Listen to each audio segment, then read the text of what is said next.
Magandang araw! Sa ating malalim na pagsusuri na yon, babalikan natin ang kasaysayan, pero mula sa lente ng negosyo at kalakalan. Titignan natin ang pinakaunang mga sopistikadong industriya ng pagmamanufactura sa Pilipinas, daan-daang taon pa bago dumating ang mga Kastila. Isang mabilis na tanong para sa mga may isip negosyo. Ano nga ba talaga ang pinakaunang industriya ng pagmamanufactura dito sa atin? Alam nyo, kadalasan, iniisip lang natin yung mga pre-colonial artifacts ay mga simpleng palamuti lang sa museo, di ba? Pero ang totoo, produkto ang mga ito ng isang napakasigla at matatag na artisan economy. Okay, pag-usapan natin ito ng mas detalyado. Sa prehistoric period pa lamang, ginagamit na ang pamamaraan na tinatawag na paddle and anvil. Bukod diyan, gumamit din ng mga sinaunang Pilipino ng standardized production techniques tulad ng sand tempering o ang tamang paghahalo ng buhangin. Bakit? Para makagawa ng mga palyapok na luwad ng maramihan. Yes, tama ang narinig ninyo, mass production noon pa man. At hindi lang sila basta-bastang manggagawa. Ang mga sinaunang artisan na ito ay maituturing nating mga unang inhinyero at chemist. Kinailangan nila ng matinding espesyalisasyon mula sa pag-unawa sa metalurhiya at kimika, pagpili ng tamang mineral, hanggang sa pagkontrol ng temperatura sa open fire manufacturing. Lahat ng ito, ginawa nila para makalikha ng mga matitibay at mamahaling produkto na tatagal ng mahabang panahon. Pagdating naman sa tinatawag nating customized premium goods, nariyan ang may tomb anthropomorphic pottery mula sa Metal Age. Ang mga artisan noon nililok mismo ang mga tiyak na ekspresyon ng mukha sa bawat palayok. Ginawa ito para i-represent ang mataas na socio-economic status ng nagmamay-ari pati na rin ang kanilang malalim na paniniwala sa kabilang buhay. Talagang binigyan nila ng personal touch ang bawat gawa.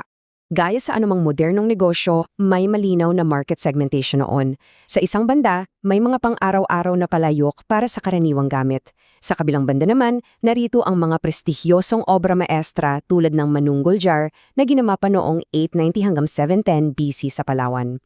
Ang halaga nito ay nasa premium na sining, ginamitan ng red hematite paint at may napakadetalyadong eskultura na nagpapakita ng paglalakbay ng kaluluwa. Isa itong tunay na high-value asset ng ating kultura. Ngayon, ang talagang nakakagulat na bahagi ay ang timeline. Ayon sa mga pag-aaral mula sa kuweba ng Tabon sa Palawan, umaabot ng 39,000 taon ang nakalipas ang teknolohiya ng pagproseso ng hibla sa bansa. Grabe, di ba? Ito mismo ang naging matibay na pundasyon ng ating industriya ng paghabi ng tela. Suriin naman natin ng supply chain ng sinaunang industriya ng tela. Kung titingnan ang paggawa ng sikat na tapis o tulije ng mga Ifugao, napakakomplikado ng proseso.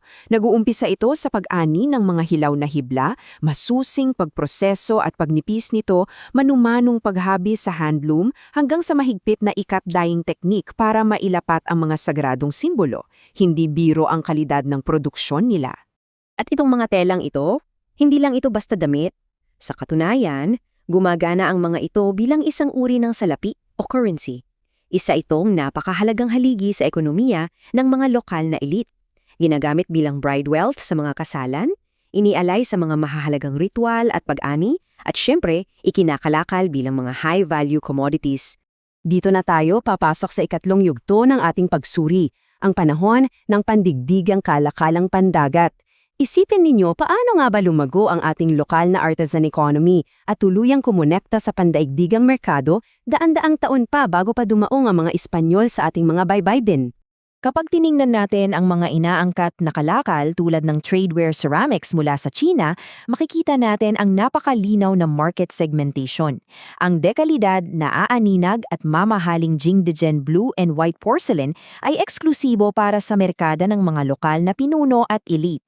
Samantala, yung mga mass-produced at mas mababang kalidad na Zhangshao wares, ginamit naman yan para sa pangkalahatang barter ng mga karaniwang tao.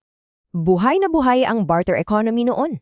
Ipinagpapalit ng mga lokal na elite natin ang mga dekalidad na produkto mula sa mga gubat, pati na rin ang mga produktong gawa ng ating sariling mga artisan, kapalit ng mga inangat na seda at porselana.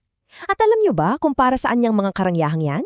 Ginagamit nila yan sa competitive feasting upang patibayan ng kanilang mga alyansang politikal. Isang napakatalinong investment. At malinaw na ipinapakita ng mga datos ang lawak na pandaigdigang supply chain na pumapasok sa Pilipinas noon. 75% ang nagmumula sa China, 20% mula sa Thailand at 5% mula sa Vietnam. Literal na isa tayong ganap na international trade hub. 39,000. Ang numerong ito ang malinaw na nagpapatunay na mula pa sa teknolohiya ng pagproseso, 39,000 taon na ang nakararaan hanggang sa napakaabalang kalakalang pandagat noong ika-15 siglo, ang Pilipinas ay palagi ng may mayaman at matatag na pamana. Pamana ng inobasyon, malalawak na supply chain at world-class na pagmamanufaktura ng mga artisan. Kaya naman, para sa kampanyang Batang Sikat, ipagpatuloy at higitan pa ang galing ng Pilipino para sa ating mga modernong profesional, mga negosyante at manggagawa, naway maging malaking inspirasyon ito na nasa dugo natin ang pagiging world-class. Ang tanong ko na lang sa inyo, paano mo gagamitin ang mayamang pamana ito upang hubugin at iangat ang kinabukasan ng sarili mong industriya ngayon? Maraming salamat sa inyong panonood at pakikinig.